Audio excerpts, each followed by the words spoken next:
Halo teman-teman semuanya, kami dari kelompok Besti, kami akan menjelaskan materi tentang penawaran uang. Teman-teman tahu nggak apa yang dimaksud dengan penawaran uang?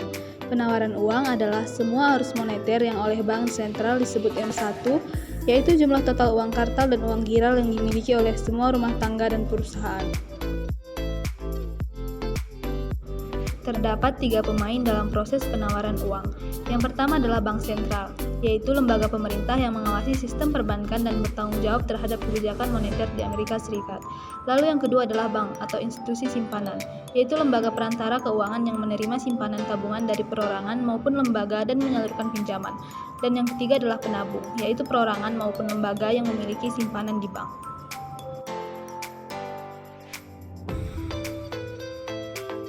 Terdapat 2 kewajiban di neraca. Yang pertama adalah jumlah uang beredar.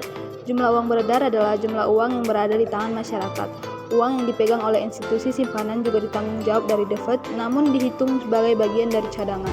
Lalu yang kedua adalah cadangan, terdiri dari simpanan di The Fed dan uang yang secara fisik dimiliki bank.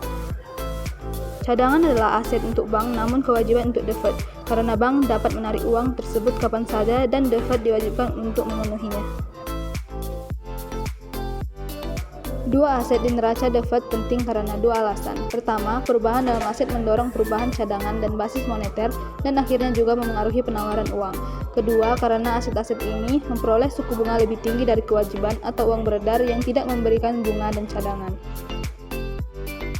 2 hal penting yang mempengaruhi basis moneter namun tidak dikendalikan oleh The Fed adalah float dan simpanan Kementerian Keuangan di The Fed. Ketika The Fed menyelesaikan cek untuk bank-bank, mereka sering sekali mengkreditkan jumlah dari cek tadi kepada sebuah bank yang menyumbangkan cek sebelum mendebit atau mengurangi cadangan dari bank di mana cek itu berasal. Kenaikan sementara dalam jumlah total cadangan di sistem perbankan dan dengan demikian dalam basis moneter juga yang disebabkan oleh proses penyelesaian cek dalam The Fed disebut float. Kenaikan simpanan berganda yang terjadi karena adanya kenaikan cadangan sistem perbankan disebut pengganda simpanan sederhana atau simple deposit multiplier. Rumus penciptaan simpanan berganda dapat diturunkan langsung dengan menggunakan aljabar. Asumsi bahwa bank tidak menyimpan cadangan wajib yang berarti jumlah total cadangan wajib di sistem perbankan RR akan sama dengan total cadangan di sistem perbankan. Selanjutnya, penawaran uang berbanding lurus dengan basis moneter yang tidak dipinjamkan MBN, yang ditentukan oleh operasi pasar terbuka dan jumlah cadangan dipinjamkan dari The Fed BR. Penawaran uang berbanding terbalik dengan rasio cadangan wajib, RR, dan cadangan lebih. Penawaran uang juga berbanding terbalik dengan jumlah uang, namun hanya jika cadangan lebih tidak berbeda jauh ketika ada pergeseran antara simpanan dan uang.